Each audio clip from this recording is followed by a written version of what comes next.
Welcome to the Disrupted Podcast. I'm your host, the Dr. Matteo Franco. I always say we're one disruption, one interaction away from a whole different experience of this thing called life, whether we're stuck, whether we're happy with where we're at and just looking for more, or always just one interaction, one disruption, one choice away from a whole different experience of this thing called life. If you guys are listening to this, make sure you go to the Matteo Franco DC on YouTube and like and subscribe. Let's get to it. All right, welcome back everyone to another episode of the Disrupted Podcast. We have Rick back on. In today's podcast, we're going to mix things up just a little bit.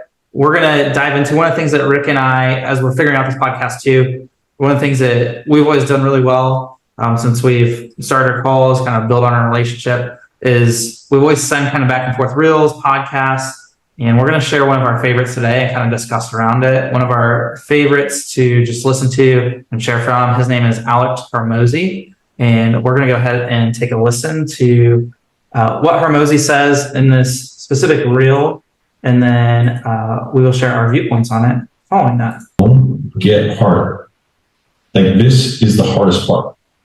And so if you can just make it through this, everything else is downhill. It's not that the things that the dragons you're going to slay are going to get bigger. They are. But you become so much more equipped to slay them back. And you have so many more allies. You have people in the stands cheering for you. You have the audience. You have all of these other things that are behind you. So in the early days, like, it feels so painful because you're like, you look around and see who can help you, and then you're like, fuck, it's me again. And the skills that you develop along the way, like Steve Jobs learning calligraphy, that then became Apple fonts, that, transformed how we type. Those early days, that little trench winning in the weeds, oftentimes gives you these huge advantages later on because you have more context than anyone else. And so rather than lament them and hate the fact that you're going through it, remembering that these are the arrows that you put in the quiver that you're going to be using to slay the future bigger dragons. And so expecting it to be easy is what makes it much harder than it is. Oh, I love that clip. I know we sent that back and forth, and we really enjoyed it too. That's why we're sharing it. I kind of want to hear your initial thoughts of what do you think when you hear that clip when he's delivering? I know there's a lot in there, but what are your initial thoughts on that, Rick? Yeah, there's so much. It's packed. I really like the concept of the weeds. I think when you're in the hard part, whatever is the hard is really when you grow, adapt, and it really makes you who you are. So when he's talking about that in the weeds and you look around and who can help you, and it's you that can help you in that scenario, is really that fortitude that pushes you forward. Even though it sucks, you're in the hard, and I don't think people would want it any other way. Tough to say that when you're in the weeds, but it really does propel you forward. So I love that concept, and embracing it is something that's difficult, but definitely moves you forward. Yeah. And it's interesting the concept of time on that too, of being in something. And sometimes when you're in it too, it's like you feel you don't know a way out too. I think that's something that's interesting. But the more that I guess you see people like Hormozi, and I know more life experience too, it's just the consistent actions that end up getting you out of those things. But I know in the beginning, or at least for me too, it does feel that way. It's like, and I know in the beginning, I'm always looking for or in business, and maybe this is kind of something that we can expand on, but you're always looking for the next thing that gets you out quickly versus the thing that's going to make you better throughout it. He talks about slaying a bigger dragon. It's not that the dragon's easier to slay, it's that you became more in that process. So I thought that was like one of the things that I found like very fascinating. But it resonated with me clearly because it does feel very hard in the beginning, but it's also as hard as we want to make it. And, we've discussed it. Do you know anybody that's really been through no hard?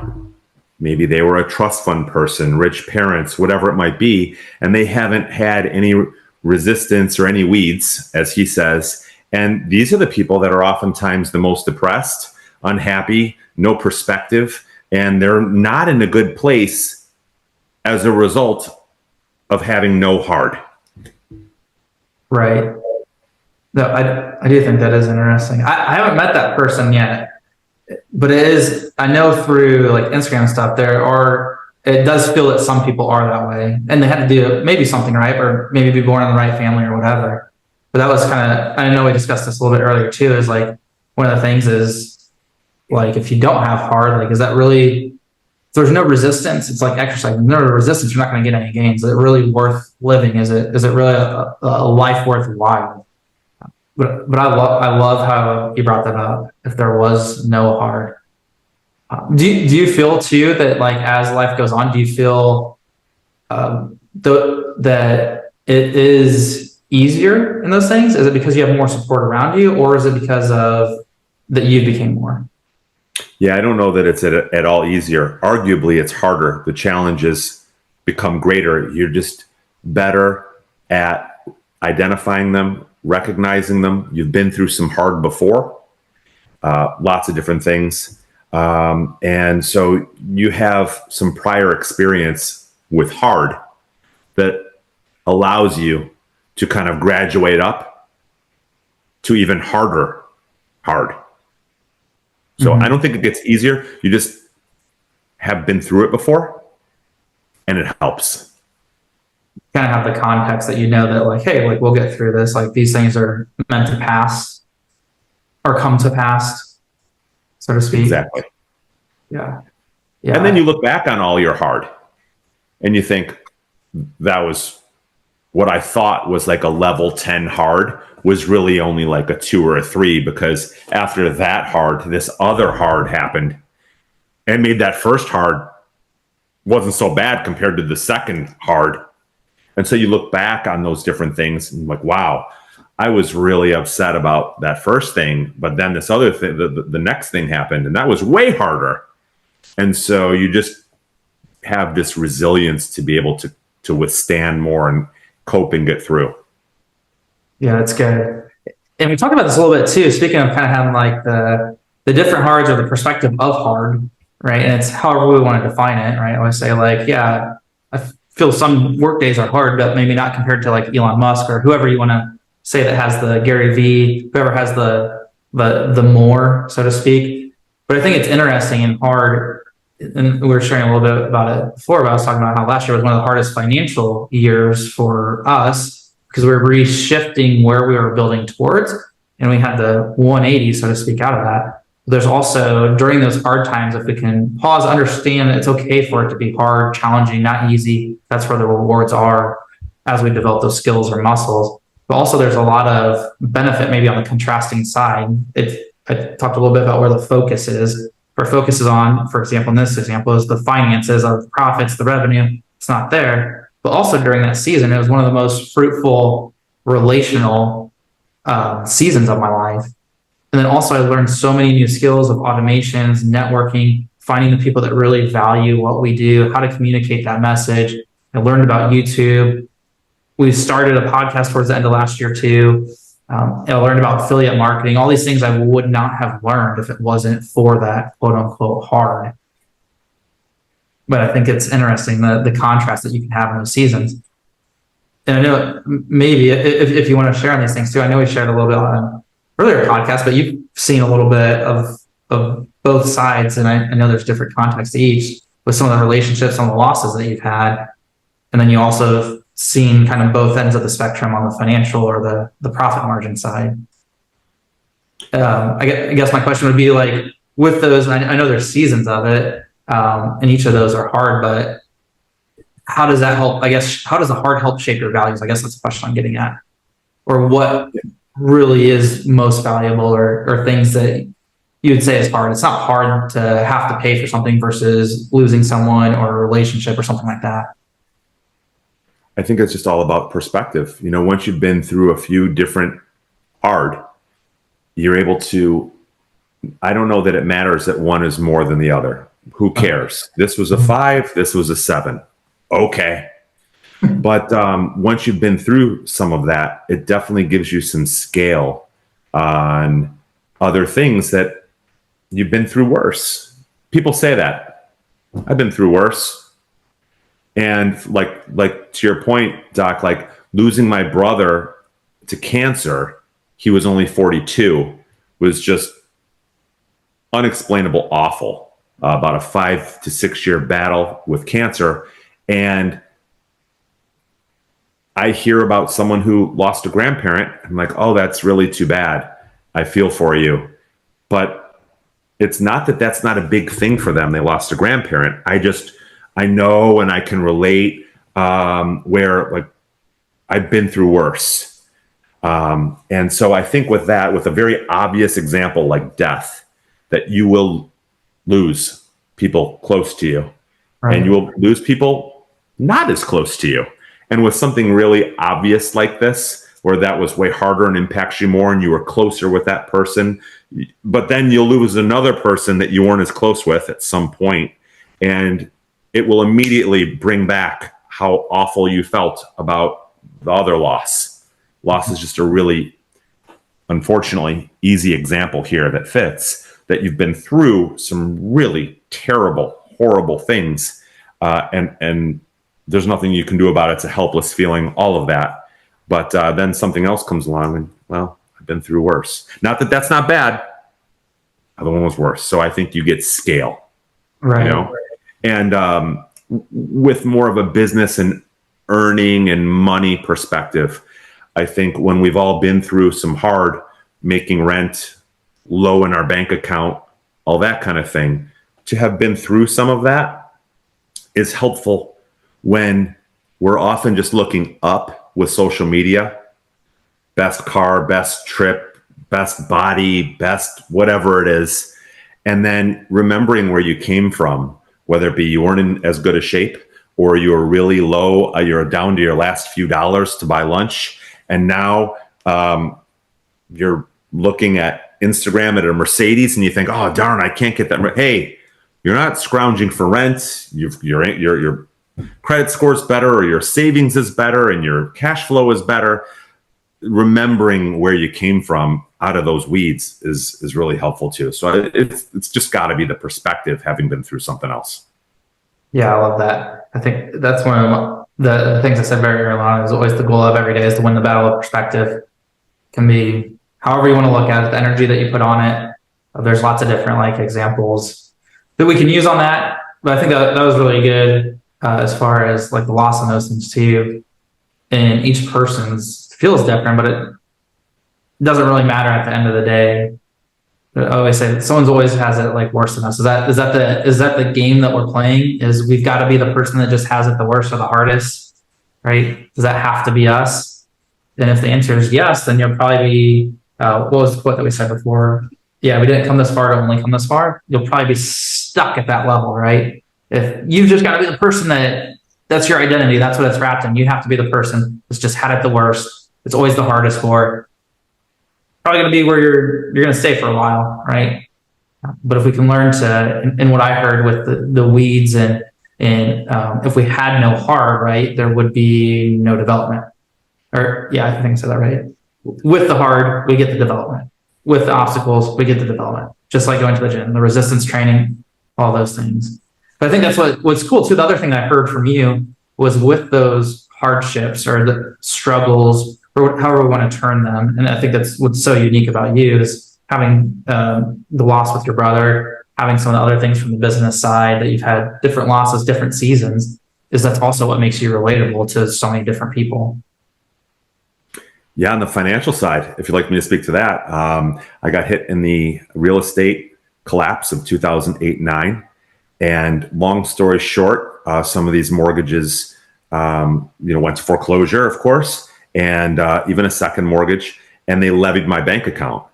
So I had whatever money I had to my name at that point. Things weren't going well. Might have been, I don't know, $1,200 or so. Woke up the next morning and my bank account was negative $165,000.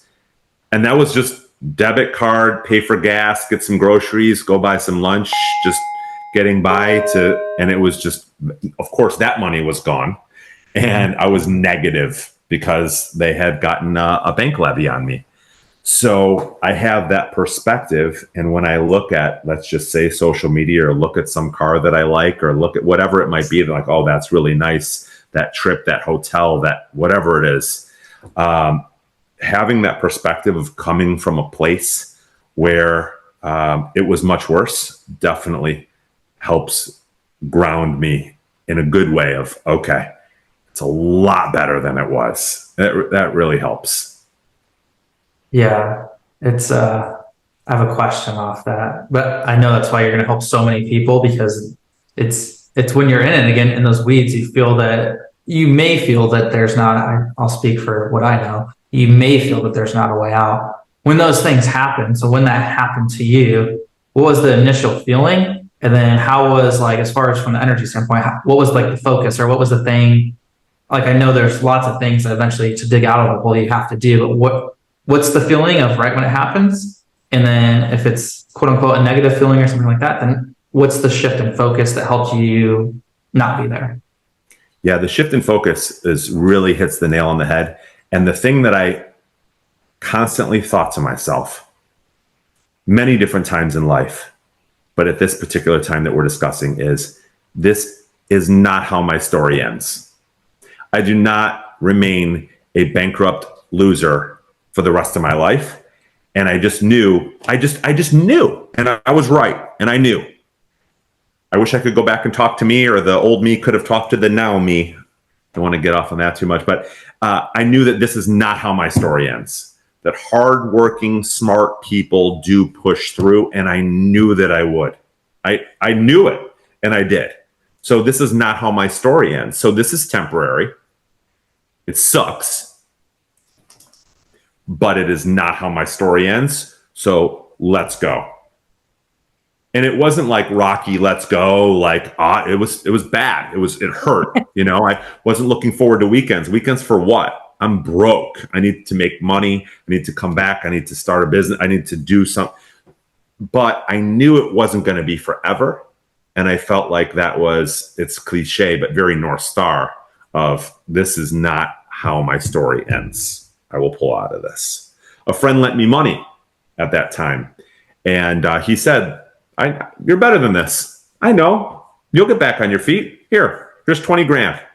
Pay me back when you can.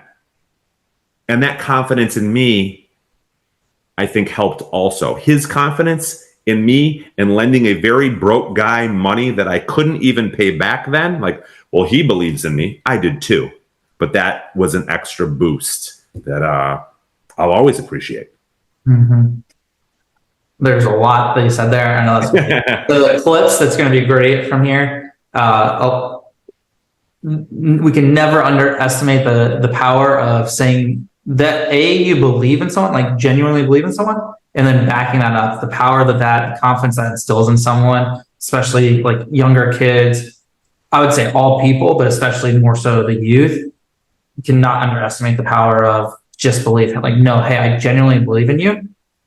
Here's how much, and it can be a quantity in that, but just reaffirming those, I think there's a lot of value. And I love how you said that's not your story. And the thing I think this will be perfect to wrap this up is that you had the skills you developed into a person that could overcome that regardless of what the circumstances around you were doing. And I think that sums up the video just beautifully. That was weeds. That was weeds. What'd you say? That was weeds. Yeah, that was a weed season, right? Yep. And in the weeds. And so I think that is the value. If we're going to say, what's the value of hard? What's the value of obstacles? It's all in the becoming and the development. Because if you're a person that develops skills, no matter what the circumstances, they're going to shift. There's going to be seasons just like there are in the weather and all that. But if you're a person that can develop skills, those skills will always get you to where you want to go. And I thought that was beautiful. And we may have to come back to that story and touch on that in a different podcast. I know if people are listening or watching, if you have questions or comments for Rick on that, go ahead and leave those below. And then we'll find a way to connect you to Rick. And I'm sure, or we can create multiple episodes off of that specific topic. But yeah, I think this is going to be fun. I'm super excited of us as we're figuring out this podcast to now have those things that we typically are talking about during the week. I think it's going to be super awesome for us and obviously for our listeners and viewers. Is there anything that you'd like to add to close out? No, I left it all on the table there. I loved it. Alex Hormozi, if you guys don't follow him, he's one of our favorite people to follow. He's just real. He's got a wide variety of things. His wife's also a powerhouse. She's a really good follow too. But we'll probably have a lot more Hormozi on here in the future. But cool. We'll go ahead and see you all in the next episode. Thanks, Rick, for being on today. I can't wait for the next one. Yeah, absolutely. Awesome. If you're listening to this, that means you completed this episode. If you have a friend or someone that you're thinking of currently, please go ahead and just share this episode with them or connect them to our channel so they know where we're at, whether it's on podcast or the video format. Connect them with our channel. This may be the disruption they need to disrupt them out of an undesigned life into a well-designed life filled with meaning, purpose, and passion. I will see you all in the next episode.